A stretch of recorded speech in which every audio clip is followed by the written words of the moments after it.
बिस्मिल्लाहिर्रहमानिर्रहीम, अस्सलाम वालेकुम। आप देख रहे हैं स्पोर्ट्स फ्लिक्स और मैं हूं हमजा शफीक। तो जनाब 14 मैचेस पर मुश्तमिल ये जो ओडीआई चैंपियंस कप के नाम से एक इनिशिएटिव लिया गया चेयरमैन पीसीबी की जानिब से, और उसमें वो उसको इनकाद में कामयाब हुए। जिस तरह के फैसलाबाद के क्राउड ने उनको डेफिनेटली ये क्रेडिट जाता है। जिस तरह से हर मैच में हाउसफुल रहा फैसलाबाद का, दे डिजर्व कि वहाँ पर इंटरनेशनल मैचेस भी हों, दे डिजर्व कि वहाँ पर पीएसएल मैचेस भी हों। जिस तरह से उन्होंने वार्म वेलकम किया, प्लेयर्स को फैसिलिटेट किया, ग्राउंड स्टाफ तमाम का शुक्रिया भी अदा किया गया प्लेयर्स की जानिब से। तो जनाब 50 ओवरों का ये जो चैंपियंस कप था, पाकिस्तान चैंपियन कप, वो इख्तिताम पजीर हो गया। पैंथर्स ये मार्का जीतने में कामयाब हुआ। फाइनल मार्का जो था वो मार्कोस वर्सेस पैंथर्स था।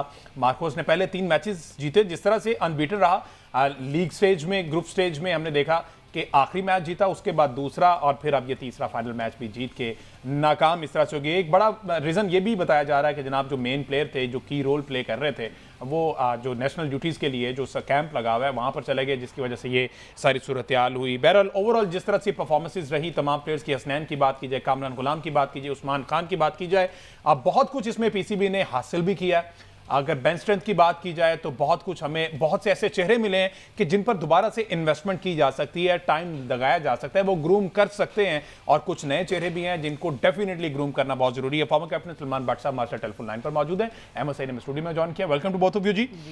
अस्सलाम वालेकुम भट्ट साहब। वालेकुम सलाम।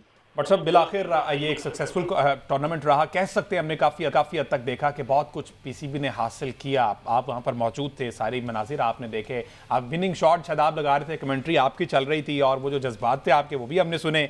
ओवरऑल अगर इसको, इस पूरे टूर्नामेंट को सम अप करें तो समझते हैं पॉजिटिव वे में कुछ चीज़ें गई हैं पीसीबी के लिए? देखिए, टूर्नामेंट से हम क्या निकालते हैं ये हमारी अपनी एबिलिटी पे भी डिपेंड करता है। क्रिकेट अगर होगी और अच्छी क्रिकेट होगी, या आपके जो भी टॉप अवेलेबल प्लेयर्स खेलेंगे, तो आपके सामने चीजें आएंगी, और वो पॉजिटिव्स भी आएंगे, और उसके साथ वो चीजें भी आएंगी जो एरियाज ऑफ इम्प्रूवमेंट है। तो इसमें आपको glimpses of could be possible international talent, glimpses उसके नजर आए हैं। लेकिन अगर आप ये कहें कि कोई बंदा तैयार है, इसको खिला दो, इसको भी कर दो, या कुछ सईद अनवर मिल गया, वकार वसीम मिल गए, वो वाली कहानी हमें बंद करनी होगी। I think we have to start trusting the process, और प्रोसेस के लिए हमें काफी मटेरियल इसमें नजर आया। और उसके अलावा हमें ये भी नजर आया कि हम किन चीजों पे मार खा रहे हैं, और हमारी कौन सी बातें, पॉलिसियां, और कौन सी हमारी ऐसी कह लें कि जिन चीजों को हमने चढ़ाया हुआ था दिमाग पे, वो उन्होंने हमें कितना नुकसान पहुंचाया कि हमें अब 50 ओवर खेलने भूल गए हैं। हमें ये नहीं आइडिया हो रहा कि बैटिंग किस तरह करनी है, जब टारगेट सेटिंग करनी है। हमें ये नहीं समझ आ रहा कि चेज में किस तरह जाना है। हमारे बैट्समैन जो है उनको लंबी इनिंग खेलना नहीं आ रही। वो सेट होते हैं, 25-30 करते हैं, और उसके बाद ऐसी शॉट मार के आउट होते हैं कि जिसपे सब बंदे अपने सर पकड़ लेते हैं कि यार ये करने की क्या जरूरत थी। सो अच्छी बातें ही इससे निकलती हैं। एक तो आपके सामने मटेरियल आ जाता है, आपकी करंट स्टैंडिंग आ जाती है, उसके बाद आपके सामने क्रिस्टल क्लियर है कि अब आपने किस तरह आपने अपना काम ठीक करना है। अब सिर्फ बात जो रह जाती है कि हम इम्प्लीमेंट क्या करते हैं, हम उसके लिए मेजर्स क्या लेते हैं। अब वो है, अब सबके सामने सारी हकीकत आश्कार हो चुकी है। अब अगर काम नहीं करते हम, तो फिर हमें इसका मतलब ये लेना चाहिए कि हम चाहते ही हैं। अच्छा भट्ट साहब, व्हाट हैपेंड यस्टरडे? हमने देखा कि मार्कोस जो है वो टॉस जीता, एक चला आ रहा था सीक्वेंस यही कि जो टॉस जीत रहा था वो पहले बैटिंग कर रहा था और वो मैच भी जीत जाता था। लेकिन कल ऐसा क्या हुआ? विकेट डिफिकल्ट था समझते हैं, क्योंकि 122 पे सारे के सारे प्लेयर ही आउट हो गए। ऑन दी अदर हैंड उन्होंने 18 ओवरों में पूरा कर लिया, तो वो तो चले ठीक है ना, प्रेशर रिलीज हो गया, सेकंड इनिंग्स में कोई बहुत बड़ा टारगेट नहीं था। लेकिन मार्कोस के साथ क्या हुआ? क्या वीक पॉइंट आपको नजर आया? देखिए, मार्कोस की सारी फॉर्मेशन ही समझ में नहीं आती आपको। कल 5 तो ओपनर खेल रहे थे उस टीम के अंदर, और सारे ही तकरीबन ऐसे थे कि जो पावर प्ले के प्लेयर टाइप हैं, जो पूरी लंबी इनिंग खेलने वाला एक हसीबुल्ला था बीच में, डिड नॉट किक ऑन। बाकी अगर आप देखें, बिस्मिल्लाह खान भी ओपनर, बंगलजई का आप रिकॉर्ड देख लें, बंगलजई तो खैर पैंथर से खेल रहे थे, इनके साथ थे फखर जमान। उसके पहले एक इनके अंदर मुस्तनद बैट्समैन थे टॉप 5 में, वो थे कामरान गुलाम। वो आए, उनको हसनैन ने आउट किया, वो LBW गए। लेकिन उसके अलावा आप देखें, इनकी शॉट्स देखें कि क्या खेली है, किस मौके पे किस तरह की क्रिकेट खेली है। तो ये तो एक थ्रू आउट द टूर्नामेंट एक कॉमन पॉइंट ऑफ कंसर्न है कि इनिंग्स को किस मौके पे किस तरह लेके चलना है, वो चीज मिसिंग है। गेम अवेयरनेस मिसिंग है, realising the situation and responding to the requirement, जो चीज है ना, वहां पर हम लोग लैक कर रहे हैं। अब यह है कि इसको सही करने के लिए आपको छोटी एजेस में, और आपको एम्फसाइज करना पड़ेगा फर्स्ट क्लास क्रिकेट में, 3 डे क्रिकेट में, and that will become the remedy of eventually these things that are to follow. अब 50 ओवर बैटिंग क्यों करनी मुश्किल हो गई है? इसका मतलब है कि आपने 50 ओवर की क्रिकेट खेली कम है, फर्स्ट क्लास तो उससे भी कम खेली है। और जो आपके टीनेज बॉयज हैं उनने भी आपने प्रमोट नहीं की, T20 प्रमोट कर दिया। जब आपकी इमर्जिंग कैटेगरीज PSL में होंगी 19 साल के बच्चों वाली, तो वो तो उधर निकल जाएंगे। कौन मेहनत करेगा फर्स्ट क्लास में? कौन जाएगा अपने स्किल सेट को कंप्लीट करने? कौन जाएगा उस ग्राइंड के अंदर जिसके अंदर मुश्किल हालात होते हैं, मुश्किल ग्राउंडें होती हैं, डिफरेंट पिचेस होती हैं, और आपको कोई एंड ऑफ द डे कोई बहुत बड़ा रिवॉर्ड नहीं नजर आ रहा था, एक्सेप्ट ये कि आपने उस पैसेज में अपने आप को साबित करके पाकिस्तान के लिए अपनी एलिजिबिलिटी शो करनी होती है। तो जब आप उस पैसेज को ही सारा कट करके एक सोचे एक छोटा सा अंडरपास बना देंगे कि इधर हो गया, इधर हो, निकल जाओ तो पहुंच जाओगे, तो कोई क्यों यूटिलाइज करेगा उस टफ पास को जिसके बगैर आप प्लेयर नहीं बन सकते? तो ये अब हमारे सामने ये सारी चीजें खुल के आ चुकी हैं। बिल्कुल। अगर हम इसको लेकर नहीं चलते सही डायरेक्शन में, तो इसका मतलब है हम शामिल हैं, हम ये जो फ्री फॉल है हम इसका हिस्सा है। जी अहमद साहब। अच्छा हमजा, आपने ये जो बात की है कि एक पैटर्न बना हुआ था कि जो टीम टॉस जीत रही थी वो पहले बैटिंग कर रही थी, आपको याद होगा अब 6 महीने कबल हमने PSL में जब शोज कर रहे थे तो उसमें भी हमने ये बात की थी कि डेटा के ऊपर ओवर रिलायंस की वजह से होता ये है कि लोग पैटर्न्स के आदी हो जाते हैं, बजाय इसके कि जाएं कंडीशंस को देखें, पिच को देखें, अपनी स्ट्रेंथ को देखें, अपनी जब उनकी टीम डिस्टर्ब हुई है, उसके जो मेन प्लेयर हैं वो निकले हुए हैं, उनकी जगह रिप्लेसमेंट्स आई हैं, तो बजाय इसके कि आप उसी एक रिवायत को बरकरार रखेंगे, जाएं टॉस जीतें और कहीं नहीं पहले बैटिंग करनी है, तो इसको असेस करना होता है सिचुएशन। जिस भट्ट साहब ने गेम अवेयरनेस की बात की है बुनियादी तौर पर, तो ये वो फैक्टर है जहां पर हम लैग कर रहे हैं, और हम पहले भी इसके ऊपर बात करते चले आ रहे हैं कि डेटा के ऊपर बहुत ज़्यादा रिलायंस की वजह से पैटर्न्स को फॉलो करने की आदत पड़ गई है, जिसकी वजह से फैसला साजी की कुव्वत जो है वो मुतासिर हो रही है हमारे प्लेयर्स के अंदर। अच्छा अहमद, आपने गेम अवेयरनेस की बात की, यही वो अहमद सईद हैं जो टूर्नामेंट के स्टार्ट में जो पहला मैच जब पैंथर्स हारे थे तो कहते थे कि शादाब को कप्तानी नहीं आती, ही डोंट इवन नो कि फील्ड प्लेसमेंट क्या होनी चाहिए, ना वो अपने ओवर पूरे करते हैं, बैटिंग में भी उस तरह से नहीं है। और आज देख लें वो सही साहब, वो उन्होंने टूर्नामेंट भी 50 ओवर का जितवा दिया, इससे पहले हमने T20 देखा वो भी जितवा दिया है, और इन फॉर्म लग रहे हैं, फिट लग रहे हैं। क्या कहेंगे वैसे आप? देखें, सबसे पहले तो मैं यकीन मुबारकबाद पेश करूंगा पैंथर्स की टीम को, उनके कप्तान शादाब खान को, और कोई टीम अगर टूर्नामेंट जीत रही है तो यकीनन उनको मुबारकबाद देना उसको ये डिज़र्व करते हैं। शादाब खान के जिस फैक्टर के ऊपर हम बात करते चले आ रहे हैं वो फैक्टर ये था कि शादाब खान जो है वो बॉलिंग में उस तरह से परफॉर्म नहीं कर पा रहे। हमें शादाब खान की ज़रूरत एज अ बॉलर है जो मिडल में आकर 10 ओवर करवाए। अनफॉर्चुनेटली इस टूर्नामेंट के अंदर भी हमने देखा है कि शादाब खान ने किसी मैच के अंदर भी 10 ओवर पूरे नहीं किए। एक मैच में उन्होंने 9 ओवर करवाए, इसमें उन्होंने 60 रन कंसीड किए। लेकिन बावजूद इसके कि शादाब खान की अपनी फॉर्म वो चूंकि ऊपर नीचे हो रही है, लेकिन इस टूर्नामेंट में अगर मैं उन क्रेडिट ना दूं उनकी कैप्टनसी को तो यह ज्यादती होगी। कप्तानी बहुत शानदार रही, लेकिन शादाब खान के लिए बहरहाल ये एक कंसर्निंग फैक्टर है, हमारे लिए भी एक कंसर्निंग फैक्टर है, क्योंकि वो पाकिस्तानी टीम के नायब कप्तान भी रह चुके हैं, पाकिस्तानी टीम का एक अहम जो है वो हिस्सा भी हैं टीम का। तो हमें शादाब खान के दरमियान में 10 ओवर्स चाहिए। मैं ये समझता हूँ कि मैं इस जीत से बड़ी बात ये समझता हूँ, मैं इसको जीत समझता हूँ कि शादाब खान ने कल मैच के बाद गुफ्तगू की और उन्होंने कहा कि मैं लंबे स्पेल चूंकि किए हैं जिसकी वजह से मुझे कॉन्फिडेंस आया है, मैं इस बात को जीत समझता हूँ। शादाब खान ने ये कहा है कि मैं इसके बाद जाकर रेड बॉल क्रिकेट खेलूंगा। मैं इस बात को जीत समझता हूँ कि जो टूर्नामेंट की यंगेस्ट टीम थी, अगर हम एवरेज एज निकालें तो टूर्नामेंट की जो यंगेस्ट टीम थी उसने टूर्नामेंट को विन किया है। तो Shadab Khan as a captain बहुत शानदार खेले, लेकिन एज ए प्लेयर बहुत ज्यादा अभी भी गैप मौजूद है शादाब खान को improvement. But sir, what's your take on Shadab performance और कैप्टनसी? देखिए, I pretty much agree to what Ahmed said, और जो शादाब ने भी देखिए उसने वही बातें की है ना कि मैं लंबी बॉलिंग करके मुझे कॉन्फिडेंस फील हो रहा है, मैं बेहतर फील कर रहा हूँ और मैं रेड बॉल खेलूंगा। तो हमारी क्या बात हो रही थी कितने अरसे से, ये जब तक फर्स्ट क्लास के मैचेस में जाके लंबे लंबे स्पेल नहीं करेंगे, स्किल सेट में वो वाली महारत, वो वाली फिनिश नहीं आएगी। अब eventually after applying whatever he had in his mind और whoever was advising him, he is come back to the point कि जी मुझे वही खेलना पड़ेगा, उसी से मैंने बेहतर होना है। तो just the sooner you realise the better it is. अब वो करेंगे तो देखते हैं कि कैसा होता है। और दूसरा, बिल्कुल अगर वो अपने आप को बीइंग अ कैप्टन 25 ओवर के बाद लाएंगे बॉलिंग करने, तो आखिरी 25 में से 10 ओवर करना बड़ा मुश्किल होगा कभी भी उन्हें किसी भी मैच में। क्योंकि जिस दिन आप बहुत अच्छी बॉलिंग कर रहे हो ना, जैसे कल साजिद खान ने बॉलिंग की है, स्टंप टू स्टंप बॉलिंग की है, कोई लूज बॉल नहीं था, आपको पता लग रहा था कि एक मुकम्मल स्पिनर बॉलिंग कर रहा है। हालांकि उसके सामने सबसे ज्यादा खतरनाक प्लेयर खेल रहे थे पाकिस्तान के, फखर जमान की सूरत में, और सेट खेल रहे थे। उन्होंने नहीं हिट खाई, उन्होंने विकेट बॉलिंग किया, पिच भी अच्छा था बैटिंग के लिए। तो ये वो वाली चीज है जो हमारे बहुत सारे स्पिनर के अंदर नहीं है। और अगर आपने सईद अजमल की कल की गुफ्तगू सुनी हो तो उन्होंने कहा कि ये आखिरी स्पिनर है पाकिस्तान के सर्किट में, जिसको आप कह सकते हैं कि ये स्पिनर अच्छा है, ये साजिद खान की बात की उन्होंने। और बाकी उन्होंने किसी का नाम क्यों नहीं लिया? क्योंकि उन्हें पता है कि उनका कंट्रोल नहीं है। वो कॉन्फिडेंस के साथ एक ओवर नहीं करते, 2 शॉटें लगती हैं तो लड़के घबराते हैं और तेज बॉलिंग शुरू कर देते हैं। देखो 50 ओवर की गेम एक डिफरेंट एंटिटी है, उसके अंदर आपका टेम्पो ऊपर जाता है, नीचे आता है। कई दफा आपको खुद ब खुद अपने टेम्पटेशन को कंट्रोल करना पड़ता है।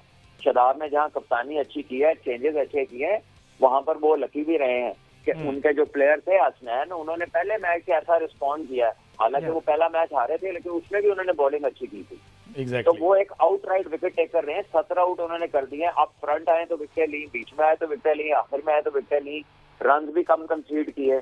साजिद अपना पहला मैच खेले तो उन्होंने मैन ऑफ द मैच की परफॉर्मेंस दी। उस्मान खान ने जिस तरह की बैटिंग की है, जिस स्ट्राइक रेट से बैटिंग की है, उस्मान खान के तो करियर में लिस्ट है कि 1-2 मैच है इस टूर्नामेंट से पहले। तो ये कह देना कि they were picked on the basis of some history और समबडी हैज सीन देम, तो ऐसी तो कोई चीज ही नहीं है। हसनैन के 7 सालों में 23 मैच से लिस्ट है, ये वाले 4 खेल के वो स्ट्राइक पे पहुंचे हैं। तो आप ये देखिए कि the element of keeping players in good shape in a good environment goes to their sports staff and to Shadab himself as the captain. But talking about him as a player, I think he has to go through the grind. उसको वो bowling करनी पड़ेगी अगर उसने पाकिस्तान के लिए वो valuable Shadab बनना है जो उसको होना चाहिए, जो उसकी ability है, तो फिर उसको उस ग्राइंड से गुजरना पड़ेगा। और सबसे अच्छी बात है कि वो खुद इस बात पे आ गए हैं, उन्होंने इसको कबूल कर लिया कि मैं वैसे ही करूंगा, इससे मेरी बेहतरी होगी। तो इससे अच्छी बात नहीं हो सकती। एग्जैक्टली, बिल्कुल। अच्छा, इसी आर्गुमेंट को अगर मैं नंबर के साथ भी स्ट्रेंथन कर दूं, 2016 में इनका डेब्यू हुआ था 8 सालों में। अब तक शादाब खान ने 298 T20 मैचेस खेल लिए हैं, पाकिस्तान के लिए 71 ODIs खेल लिए हैं, जबकि उनके फर्स्ट क्लास की तादाद सिर्फ 17 है। तो 8 सालों में शादाब खान ने सिर्फ 17 फर्स्ट क्लास मैचेस खेले हैं। तो एक पॉइंट इसमें यह भी है कि टेस्ट मैच कितने हैं उसमें? टेस्ट मैच 6 टेस्ट मैच है इनके। हाँ, तो अब आप खुद ही अंदाजा लगा लें कि 11 फर्स्ट क्लास के मैच है उनके टोटल, और 1.5 मैच पर ईयर भी नहीं बनता 8 सालों में। 8 सालों में ये अपने साथ ज्यादती है। एग्जैक्टली। अच्छा बट साहब, आपने इससे पहले स्नैन की बात की, 17 विकेट्स उसने लिए हैं, एक बहुत लकी प्लेटफॉर्म साबित हुआ, ये टूर्नामेंट उसके लिए बड़ा लकी साबित हुआ। इंजरी से गुजर के आ रहे थे, फॉर्म उस तरह से नहीं बन पा रही थी, रिदम नहीं बन पा रहा था। अब समझते हैं कि मजीद इसी अगर प्रोसेस से गुजरे तो दोबारा से वो नेशनल टीम में पाकिस्तान को रिप्रेजेंट कर सकते हैं? देखिए, 2 लोगों का ना यहाँ पे नाम लेना पड़ेगा, उनके साथ काम किया है। उमर रशीद साहब ने, जो कि NCA में थे और अभी लेग सिटी पैंथर्स के भी वो हेड कोच थे। दूसरा, इन्होंने खुद से अपने ऊपर पैसा खर्चा, ये इंग्लैंड गए और इन्होंने डॉक्टर जावेद के साथ वहां पर काम किया। और डॉक्टर जावेद से काम करने के बाद जिस तरह इनका फिजिकल फिटनेस आपको इस टूर्नामेंट में नजर आई है, जो ये रिहैब के बाद आए हैं, आई थिंक इतने अच्छे रिदम में और इतने फिट ये पहले इससे कभी भी नहीं थे। और इसी तरह आपके कुछ और भी बॉलर्स हैं, जैसे एहसानुल्लाह है, जैसे जिशान जमीर है, जैसे आपके कह लीजिए कि एक और नाम मेरे ज़हन से निकल रहा है, अरशद इकबाल है। अब ये तीनों लड़के आपके अनफिट हैं और पता नहीं कितने अरसे से ये यहाँ पर, पता नहीं उनकी कौन लुक आफ्टर कर रहा है, हुआ the people who are doing it. But I believe कि अगर हसनैन कहीं से फिट होके आया तो rather than keeping from players for years, आप उनको 2-2.5 महीने के लिए यूके भेजे उन्हीं सेट ऑफ डॉक्टर्स के पास, ताकि वो फिट हो और पाकिस्तान की यूटिलिटी में आए वो लड़के। तो मेरा ख्याल है कि क्रिकेट बोर्ड को इस तरफ इनके जो है ना फोकस करना चाहिए और अपनी ऑप्शंस को बढ़ाना चाहिए, क्योंकि एहसानुल्लाह एक ऐसे बॉलर है 150 पे बॉलिंग करते हैं और हमने देखा वो अग्रेसिव है नेचुरली। अरशद इकबाल ने इमर्जिंग एशिया कप में शानदार बॉलिंग की, उसके बाद से अब तक वो अनफिट है। इसी तरह जो है दूसरी तरफ आपके जिशान जमीर है, PSL में आए, इम्प्रेस किया उन्होंने, बाबर को बहुत शानदार बॉल करके आउट किया जब बाबर अपनी पूरी फॉर्म में थे, और उसके बाद से वो अनफिट है। और उस बात को 2-2.5 साल हो गए, अभी तक उसके ऊपर कोई ऐसी रिपोर्ट नहीं है कि उसके बच्चे का क्या हाल है। हालांकि वो NCA में होंगे, सो आई डोंट नो उनके रिहैब की क्या सिचुएशन है, पर 2.5 साल लग जाना किसी के रिहैब पे, तो ये तो कोई सीरियस चीज ही होगी। या फिर ये है कि जो लोग इतने वहां पर मेडिकल पैनल का हिस्सा है वो बता सकते हैं कि क्या मसला जो ठीक नहीं हो रहा, या फिर उसको उधर भेज दिया जाए जहाँ से काम होता हुआ नजर आ रहा है, तो उसके ऊपर भी काम कराया जाए, उसके करियर का वक्त क्यों जाया किया जा रहा है। ठीक है जी, एक ब्रेक लेते हैं तो वापस जब आएंगे ब्रेक में सही से जानेंगे कि ओवरऑल जो परफॉर्मेंस रही है, टॉप परफॉर्मर कौन रहे, बैटर, बॉलर और कीपर, इस हवाले से सारी बात करेंगे। ब्रेक के बाद stay with us.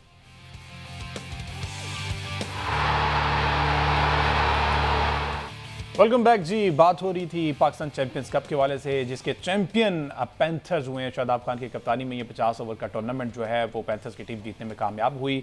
Marco through out the tournament अच्छे रहे, आखिरी 3 मैचेस जो हैं वो उन्हें ले डूबे, फाइनल समेत हमने देखा 122 रन पर पूरी की पूरी टीम आउट होगी। ओवरऑल परफॉर्मेंस की बात करें तो हमने स्नैन की बात की, बहुत कुछ उसने हासिल किया, रिदम वापस आया, फॉर्म वापस आई, उसको मजीद अभी मेहनत की जरूरत है और पीसीबी मैनेजमेंट जो है वो इस पर अब इन्वेस्टमेंट करेगी, उनको ग्रूम करेगी। सलमान भट्ट साहब ने कहा कि 1 2 3 और इस तरह के प्लेयर्स हैं जिन पर आप इन्वेस्टमेंट करनी पड़ेगी, टाइम लगाना पड़ेगा, उनको बेहतर तरीके से फैसिलिटेट करना पड़ेगा। ओवरऑल अगर परफॉर्मेंस की बात करें कि इस पूरे टूर्नामेंट में कौन किस तरह से रहा, तो वो अहमद सईद से जान लेते हैं। अहमद सईद, जरा क्या स्टैट्स हैं ओवरऑल परफॉर्मेंस के? जी हमजा, इस चैंपियंस कप के अगर हम टॉप स्कोरर की बात करें तो टॉप स्कोरर उस्मान खान रहे हैं इस टूर्नामेंट में, जिन्होंने 6 मैचेस खेले, 272 रन उन्होंने स्कोर किए। जिस तरह से हम ब्रेक से पहले बात कर रहे थे, 54 की उनकी एवरेज रही है इस टूर्नामेंट में। दूसरे नंबर पर कामरान गुलाम है जिन्होंने 250 रन स्कोर किए 6 मैचेस में। अगर विकेट टेकर्स की बात करें तो मोहम्मद हसनैन के ऊपर हम काफ़ी बात कर चुके हैं। मोहम्मद हसनैन ने 6 मैचेस में 17 खिलाड़ी आउट किए, 16 की आउटस्टैंडिंग उनकी एवरेज थी और 5.15 का उनका इकॉनमी रेट रहा। मोहम्मद हसनैन के बाद जहांदाद खान हैं जिन्होंने 5 मैचेस के अंदर 10 खिलाड़ियों को आउट किया, 19 की उनकी एवरेज रही। और अगर स्पिनर्स की बात करें तो जाहिद महमूद ने 6 मैचेस खेले और 10 खिलाड़ियों को आउट किया और वो इस टूर्नामेंट के कामयाब तरीन स्पिनर थे। विकेट कीपिंग की बात करें तो उस्मान खान कामयाब तरीन विकेट कीपर रहे, कामयाब बैटर होने के साथ साथ उन्होंने 6 मैचेस में 7 डिसमिसल्स की। उसके अलावा अगर हम फील्डिंग की बात करें तो जहांदाद खान ने 5 मैचेस खेले, 6 कैचेस पकड़े। इस टूर्नामेंट की सबसे बड़ी शराकत जो है वो हुसैन तलत और तैयब ताहिर ने कायम की, जो कि 157 रन की थी। 2 फिगर जो है मैं यहाँ ऐड करना चाहता हूँ। अगर हम उन प्लेयर्स का एनालिसिस करें जिन्होंने कम से कम 5 मैचेस खेले इस टूर्नामेंट में, तो सलमान अली आगा ऐसे बॉलर हैं जिन्होंने इस टूर्नामेंट में 5 मैच खेले, उनका इकॉनमी रेट 3.3 रहा। उसके अलावा जो ग्रुप स्टेज में अगर हम देखें तो ग्रुप स्टेज में इकॉनमी रेट के हिसाब से सबसे महंगे 3 बॉलर जो हैं वो शाहीन शाह आफरीदी साबित हुए, जिनके खिलाफ 6.6 के जो इकॉनमी रेट है उससे रन बने हैं पर ओवर। ठीक है, तो ये ओवरऑल परफॉर्मेंस रही है। और जिसमें अच्छा बट साहब इसमें बहुत से ऐसे नाम हैं जो हमें वो डिजर्व करते हैं, लेकिन उसके बावजूद अभी ओवरऑल परफॉर्मेंस बता रहे थे मैं सही, तो जाहिद महमूद का नाम फौरन क्लिक किया मुझे। क्या फ्यूचर देख रहे हैं जाहिद महमूद का? अगर टेस्ट की स्पेसिफिकली बात की जाए तो चांस है, आप समझते हैं इनको मौका मिलना चाहिए? देखिए, उनका नाम तो आ गया पाकिस्तान के स्क्वाड में। हाँ जी बिल्कुल आ गया, लॉन्ग टर्म की बात कर रहा हूँ। हाँ जी, क्योंकि नाम तो उसका भी आया ना था, साजिद खान का भी आया था एक सीरीज के लिए, लेकिन उनको बाहर कर दिया गया। हाँ देखिए, यही बात है ना, अगली बात तो यही है, आपको परफॉर्मर आता है, आपके पास परफॉर्म करता है, फिर आप उसकी कंसिस्टेंसी को श्योर कैसे करते हैं? उसे कंसिस्टेंटली खिलाफ बगैर तो नहीं हो सकती। नुमान ने 7 आउट किए, वो बाहर हो गया बांग्लादेश के खिलाफ। ठीक है, साजिद खान ने जब भी बॉलिंग की, डिसेंट बॉलिंग की, उसका कोई पता नहीं, जब गायब हुआ तो 150 में भी नजर नहीं आया भाई हमें। वो तो आखिरी पे रिप्लेसमेंट पे आया। इसी तरह जाहिद महमूद हैं और वो तो खेले हैं मैचेस, तो जो बाकी लेग स्पिनर्स थे वो उनको मैच क्यों नहीं खिलाए? मुझे बताएं, क्या आप उस्मान कादिर पे इतनी देर इन्वेस्ट करके अगर उसे इस कप के भी सारे मैच नहीं खिलाने, अगर पीएसएल में भी उसे एक फ्रेंचाइज में सारा वक्त बार बिठाना है, तो how does the Pakistan cricket board go about player development? जिसकी वो बात तो बहुत करते हैं, लेकिन जिसमें इन्वेस्ट करते हैं वो बेंच पे बैठा होता है। तो जब बेंच पे बैठा प्लेयर तो बनाने का कोई और तरीका है नहीं, सिवाय जब तक वो ग्राउंड के अंदर जाके वो अपनी एक्टिविटीज नहीं करेंगे, परफॉर्म अपनी स्किल का नहीं वो करेंगे मुजाहरा, तो वो कैसे उसकी स्किल पॉलिश होगी? तो they have to make sure कि जिन लोगों पे वो इन्वेस्ट कर रहे हैं वो फील्ड के अंदर नजर आए। अच्छा, पीएसएल की बात आपने बात किया तो पीएसएल में आपको याद होगा उस्मान तारिक भी स्पिनर आए थे। हाँ। उसके बाद उनका एक्शन खराब हुआ और उसके बाद वो भी मेरा ख्याल है कि सर्किट से बाहर हो गए हैं। तो अगर किसी प्लेयर का कोई इशू है, इस किस्म का एक्शन खराब है या फिटनेस के मसाइल हैं या अगर फॉर्म नहीं चल रही है, तो फिर पीसीबी की ये रिस्पॉन्सिबिलिटी बनती है ना कि वो प्लेयर को दोबारा से रिवाइव करके उस सर्किट के अंदर लेकर आएँ। इसका मतलब यह है कि टैलेंट प्रोड्यूस तो हो रहा है, लेकिन उस टैलेंट को इस्तेमाल करने वाली फैक्ट्री जो है वो कहीं ना कहीं मसाइल का शिकार है, जिसकी वजह से ये सारे टैलेंट ज़ाया होते हैं। एग्जैक्टली, और इस पर वर्किंग की ज़रूरत है। बट साहब, उस्मान खान पे क्या कहेंगे? Overall through out the tournament वो अच्छा परफॉर्म करते रहे, टॉप परफॉर्मर रहे। अब उनका क्या, इसी सर्किट में रहेंगे जब तक कि डोमेस्टिक स्ट्रक्चर ये वाला चल रहा है 24-25, इसमें रहना पड़ेगा? और आप जी, उन्होंने परफॉर्मेंस दी है, he will be part of the circuit. बात यह है कि आप उसको खिलाते किस है, आप उसका इस्तेमाल क्या करते हैं। सर्टेन कंडीशंस में he can be very useful. क्यों? क्योंकि वो स्ट्रीट स्मार्ट प्लेयर है। He is not a technical player, ठीक है, is not somebody with a very complex technique, but definitely somebody who can plan N inning, और जो head on ले सकता है ओकेजन को, जिसमें वो अग्रेसिव आपको नजर आती हैं चीजें कि जिसमें कह लीजिए कि एक प्लेयर है वो किसी पे हमला करने की सलाहियत रखता है बगैर सोचे समझे कि इसके कॉन्सिक्वेंसेस क्या होंगे। तो ये एक ऐसी एबिलिटी है जो इंटरनेशनल लेवल पे अगर कोई बंदा उसको सक्सेसफुली यूटिलाइज कर ले तो वो कम प्लेयर भी हो तो बड़े रिजल्ट दे सकता है। बिल्कुल ऐसे तो पाकिस्तान के थिंक टैंक ने ये डिसाइड करना है कि इसको कब कहाँ किसके खिलाफ हम यूज कर सकते हैं, किन कंडीशंस में कर सकते हैं। Against premier base on quick track story might be different, लेकिन अगर हम एशिया में खेल रहे हैं और जिस तरह की भी एशियन कंडीशंस है वहाँ पे गेम बिल्कुल और भी हो सकती है। तो you have to pick and choose where to use it. ठीक है। अच्छा बट साहब, जिस तरह से आप बात कर रहे हैं, अभी हमने देखा कि कौन सा प्लेयर कब कहाँ कैसे किस सिचुएशन में किस कंडीशन में यूज़ करना है, ये अब ये मैनेजमेंट का काम है। शाहनवाज दानी मेरे जहन में आ रहे हैं। शाहनवाज दानी और एहसानुल्लाह जिस तरह से साथ साथ आए, हमें ऐसा लगा कि एक और कॉम्बिनेशन जो है वो मिल गया है। दोनों अच्छे बॉलर स्टार्ट में दिखाई दिए, अगेन फिटनेस इशूज़ आए, उसके बाद शाहनवाज दानी को उस तरह से कम बैक नहीं मिला। एहसान तो चले मंजर आम से गायब हो गए, दानी को परफॉर्मेंस का मौका मिल रहा है लेकिन अब वो परफॉर्म नहीं कर पा। जी, पहले तो आप ये समझ लें कि 11 बंदे खेल सकते, 111 नहीं खेल सकते। बिल्कुल। दूसरी बात ये है कि शाहनवाज धानी ने किया क्या है। एग्जैक्टली। मुझे ये बताएं कि इस टूर्नामेंट में आपने उनकी बॉलिंग में क्या देखा है। उनकी जो लेंथ है वो इतनी प्रेडिक्टेबल है कि हर बंदे को पता है कि उन्होंने शॉर्ट ऑफ लेंथ बॉलिंग करनी है, कंसिस्टेंटली करनी है और उसमें भी स्प्रे अराउंड करना है। उसमें भी उनकी कोई लाइन नहीं है। एक आध मैच में अगर वो 4-5 ओवर कर भी लें तो अगले 5 मैचों में पता लगता है ये तो उस लाइन पे बॉल ही नहीं आ रही। तो ये कंसिस्टेंसी किसने लानी है, किसने अपनी फिटनेस को एनहेंस करना है। ठीक है, आप प्लेयर हैं, आपको हर जगह खेलने के पैसे मिल रहे हैं, आप कॉन्ट्रैक्टेड हैं, आप कवर्ड हैं, आपको फ्रेंचाइज क्रिकेट मिल रही है। You also need to put up things. ये आपके पैम्पर क्रिकेट बोर्ड ने या किसी टीम ने खोलने बंद नहीं करने, आपकी वो स्टेज नहीं है। ठीक है ना। When you become a Wasim or Waqar, Shoaib Akhtar, then people come running after you. लेकिन पहले बनना पड़ेगा। तो अब पहले तो कुछ भी नहीं होता था, अब तो प्लेयर हर तरह से कवर्ड है। उसके बाद भी अगर वो ये समझता है कि अगर उससे कुछ नहीं हो रहा तो उसका क्रिकेट बोर्ड ही जिम्मेदार है, तो भैया प्रोफेशनल लेवल पे कुछ चीजें आपको खुद भी करनी होती हैं। और देख खाली धाने के लिए नहीं कह रहा, और भी बहुत सारे लड़के हैं जब के खेल रहे हैं उसी जगह पर हैं। 22 साल के थे तो ऐसे थे, 32 के हुए तो वैसे हैं, अब 35-36 में पहुंच गए, अभी भी वैसे ही हैं। वैसे एमएससी साहब दानी का क्या जी, शाहनवाज दानी के इस टूर्नामेंट की हम बात करें तो उन्होंने 6 मैच में सिर्फ 3 खिलाड़ी आउट किए। मैं शाहनवाज दानी के जिस पॉइंट के ऊपर बात करना चाहता हूँ वो ज़रा परफॉर्मेंस से हट के है। देखें, शाहनवाज दानी ने कल फाइनल मैच हो रहा था जिसमें ये इमिनेंट था कि उनकी टीम जो है वो एक ऐसा मैच खेल रही है जिसकी हार बहुत नज़दीक है, आपको हार नज़र आ रही है। तब भी उन्होंने खिलाड़ी को आउट किया, वो कोई डोमेस्टिक का खिलाड़ी है, उमर सिद्दीक, जो पैंथर्स के ओपनर थे।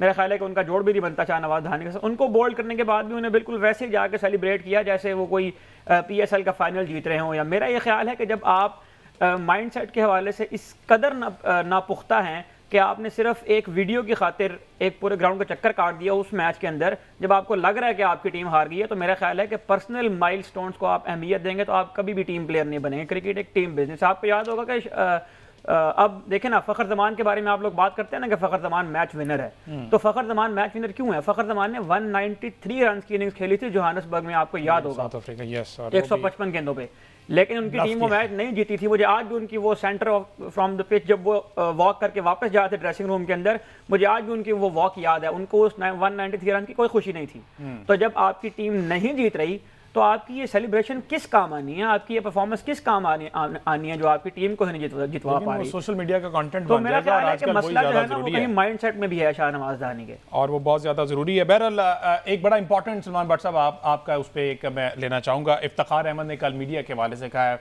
अपेरेंटली पर्सनली मुझे ऐसा लगता है कि उन्होंने ठीक कहा है कि मीडिया का जो प्रेशर है वो किसी भी प्लेयर को उठा देते हैं, किसी को फौरन गिरा देते हैं एक परफॉर्मेंस की बेस पे, और अब तो ये हाल हो गया कि सिलेक्शन मीडिया के प्रेशर में आके होने लगी। तो अग्री करेंगे आप? अब ये हाल नहीं है, बड़ी देर का ये हाल है और बहुत लोगों को ये पता है। और जब आपके लोग जो कि की पोजीशन में हो वो वीक हो, उनकी जो basis of being at the place that they are, जहां वो हैं, उसकी रीजनिंग जब वो मजबूत नहीं होती, जब उसकी रीजनिंग वेग होती है, जब उनकी कॉम्पिटेंस जो है वो क्वालिफिकेशन उनकी नहीं होती उस जगह पे होने की, तो फिर वो ये वीक फैसले करते हैं, वो इन्फ्लुएंस होते हैं उन लोगों से जिनका क्रिकेट से कोई ताल्लुक नहीं होता, जो स्टैटिस्टिकल या एजेंडा बेस या फिर अपने लिमिटेड नॉलेज की बेस के ऊपर बात कर रहे होते हैं। अगर आप फॉर्म ग्राउंड के ऊपर हो और आप किसी जगह पे मेरिट पे क्वालिफाई करते हो, तो आप एक इंजीनियर को कोई ख्वाहिश जरूर जाहिर कर सकते हैं, उसको जाके इंटेल लगा के नहीं बता सकता कि ऐसे नहीं ऐसे कर लो। एक हार्ट सर्जरी के अंदर क्यों नहीं एक आम बंदा इंटरवेन कर सकता? क्योंकि वो सर्जन है, ठीक है, तो इधर क्या प्रॉब्लम है? स्पेशलिस्ट को काम करने नहीं देना आपने। जो स्पेशलिस्ट आप चुने, देखे सारे डॉक्टर जो है वो अच्छे हार्ट सर्जन नहीं होते, उनमें भी कईयों का नाम होता है कि जिसको पता है काम कैसे करना है। यहाँ पर यह है कि क्रिकेटर ऐसे है, तो भाई सारे क्रिकेटर तो नहीं है ना, आप उनमें से काबिल को चूज करो ना, जिसके पास एक कह लें कि एक उसने टेस्ट केस किया हो, एक उसने चलाया हो किसी काम को, जो भी आप काम ले रहे हो उसमें उसकी एक्सपर्टीज प्रूवन हो। आप लेते अपनी मर्जी का, बाद में कहते हैं देखो जी क्रिकेटर क्या करते हैं, क्रिकेटर ने कोर्स नहीं किया होता, आप उसको टीम का डायरेक्टर लगा देते हैं, आप टीम का हेड कोच लगा देते हैं, आप टीम को कुछ लगा देते हैं, बाद में कहते हैं देखो जी क्रिकेटर ने क्या किया, चेयरमैन क्रिकेट बोर्ड लगा देते हैं ऐसे क्रिकेटर को जो सालों से बाहर घूम रहे, जिसे पता ही नहीं ग्रास रूट के मसले के हैं, वो आके अपना ब्लंडर मारे और फिर कहते हैं देखो जी क्रिकेटर ने क्या किया। तो बात यह है कि ऐसी जो लोग भर्तियां करते हैं उनका क्या करना है? वो भर्तियां करने वाले किधर हैं? वो तो कभी नजर नहीं आते। ठीक है, what about the people selecting them? What about the people selecting the selectors? ठीक है, what about the people selecting the other people? तो हमारा कोई सिस्टम मेरिट बेस्ड है ही नहीं। It is as if compensation, ठीक है, रिलेशन, PR, ठीक है जी, क्या उसे कहेंगे, किसी का बच्चा किसी का मुंडा, ठीक है, जानने वाले का मुंडा, and this is the way people have been inducted for so many years. तो अब हमारी तो ख्वाहिश ही रहती जा रही है कि यार को मेरिट पे काम करो, कोई ऐसा बंदा लाओ जो सही बात पे खड़ा हो और आपको कह दे नहीं ये नहीं हो सकता, और आपको यार ये सही कह रहे हैं। तो हर चीज अपनी मर्जी की करना चाहते हैं, उसमें तो नहीं कामयाबी मिलेगी। अच्छा भट्ट साहब, वैसे अब आप सीट बेल्ट बांध लें, बड़ा तगड़ा और सख्त सवाल होने वाला आपसे। सुनने में ये आ रहा है, बातें बड़ी हो रही हैं, कुछ यूट्यूबर्स और कुछ बड़े सीनियर एक्स क्रिकेटर्स हैं, वो कहते हैं कि सलमान भट्ट साहब जो है बड़े आजकल बाबर आजम के गुण गा रहे हैं, बाबर आजम की बड़ी तारीफें कर रहे हैं, उन्हीं की तारीफों के पुल बांध रहे हैं कि क्या कोई बैकडोर कोई राब्ते शुरू हो गए हैं कि बाबर के थ्रू कोई भट्ट साहब कोई ओहदा लेना चाह रहे हैं, या क्या सीन है? ये जरा क्लियर कर दें कि क्यों आखिर बाबर की इतनी तारीफें हैं। छोटे कद के लोग ना छोटी तरीन बात ही कर सकते हैं, कोई शक नहीं है। ठीक है, बाबर आजम जब पाकिस्तान का कप्तान था, जब ये सारे भी उसके गुण गा रहे थे, तो बाहर आदमी था जो कह रहा था कि ये कैप्टनसी मटेरियल नहीं है। मैं आज तक अपनी इस बात पे कायम हूँ। तब भी कह रहा था कि ये पाकिस्तान का बेस्ट प्लेयर है, मैं आज भी कह रहा हूँ कि ये बेस्ट प्लेयर है। और अगर ये जो वैसे ना नॉन एंटिटीज है जिनका आपने जिक्र किया है, कि वो है जिन्होंने कोई घर वाले गल नहीं सुनता गाना, तो अगर इनके ख्याल में कुछ भी है तो मुझे इनका ना सर्टिफिकेट चाहिए, neither I need to satisfy them. ठीक है, I have got my own standing and I have got audience around the world जो मेरी बात सुनती है और रिस्पॉन्ड करती है कि क्या बात हो रही है। अब बाबर आजम से बेहतर अगर उनके पास पाकिस्तान में प्लेयर है तो वो अपना प्लेयर खड़ा कर ले सामने, वो उसकी परफॉर्मेंस सामने ले आए, या उसको कहें कि ये बाबर को रिप्लेस करेगा, उसका नाम दे दे। जब पल्ले कुछ नहीं है, सिर्फ उछल के कहना कि फलान जगह पे ये गलती है, वहाँ पे ये गलती है, वहाँ वो भाई गलती ठीक भी तो करो, या उससे बेहतर ऑप्शन सामने भी तो लेकर आओ। आपने कोई उठता है सठियाया हुआ, वो उठ के कहता है फलाने को कप्तान बना दो, कोई उठता है अपना गम लेकर, वो कोई उसको कुछ कह रहा है, तू कुछ कह रहा है, तू कुछ कह रहा है। तो भाई अपने पास तुम्हारे पास क्या है? वो makes you qualified to criticise a player who has the best record. ठीक है, आपके पास क्या क्वालिफिकेशन है? What authority are you to tell कि क्या सही हो रहा है, क्या गलत है? As a fan you can comment, इस कमेंट को इतना सीरियसली नहीं लेना चाहिए। ठीक है, या ये कभी हुआ है कि डॉक्टर के अलावा किसी ने दवाई लिख के दे दी? ठीक है, ये वाहिद जंग है, क्योंकि ये मुंह से लड़ी जाती है तो हर बंदा इसमें लड़ाई को तैयार है। उन्हें हाथा दी या सही शुरू हो जाए तो सबने कार बांट देना। तो जब एक्शन आएगा ये कोई बंदा नजर नहीं आएगा। तो ये बस सुनते जाएं आप इनकी बातें, ठीक है, सुनते जाएं हाँ कि कौन क्या कहता है। सब अपना अपना मंजन बेच रहे हैं और ये किसको सेटिस्फाई कर रहे हैं? एक सर्टेन ऑडियंस को जो गंद देखना चाहती है, गंद सुनना चाहती है, और उसके ऊपर ये लोगों की पॉपुलैरिटी बेस करती है। बहुत सारे ऐसे बड़े मुनासिब अल्फाज में आपने जो जवाब दे दिया, और डेफिनेटली इसी तरह का ही जवाब बनता है, क्योंकि जिस तरह से आपने कहा कि छोटे लोग जो हैं उनकी सोच भी होती है। बहरहाल उनको चाहिए कि मेहनत करें, हसद नहीं करें। बहरहाल कल के शो में बात हम करेंगे, जिस तरह से हमने देखा कि शान मसूद ने प्रेस कॉन्फ्रेंस की उस हवाले से, लेकिन फ़खर जमान का एक स्टेटमेंट बहुत ज़्यादा इंपॉर्टेंट है, उस पर सलमान भट्ट साहब का कमेंट मैं लेना चाहूँगा। प्लस एक दो और ऐसे मामला हुए, मोहम्मद यूसुफ जिस तरह से उन्होंने स्टेप डाउन किया है, ये क्या मामला है, और क्या वाकई मोहम्मद यूसुफ साहब जो हैं वो सच्चे थे? जो बातें हमें सुनने में आई हैं, इस पर सूरत हाल पर तमाम बात करेंगे कल के शो में। आज के